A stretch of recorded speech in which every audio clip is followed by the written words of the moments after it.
Hindi ko akalain na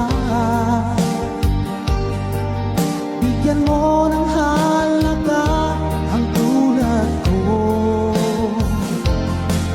Lagi kong tanong sa sarili ko,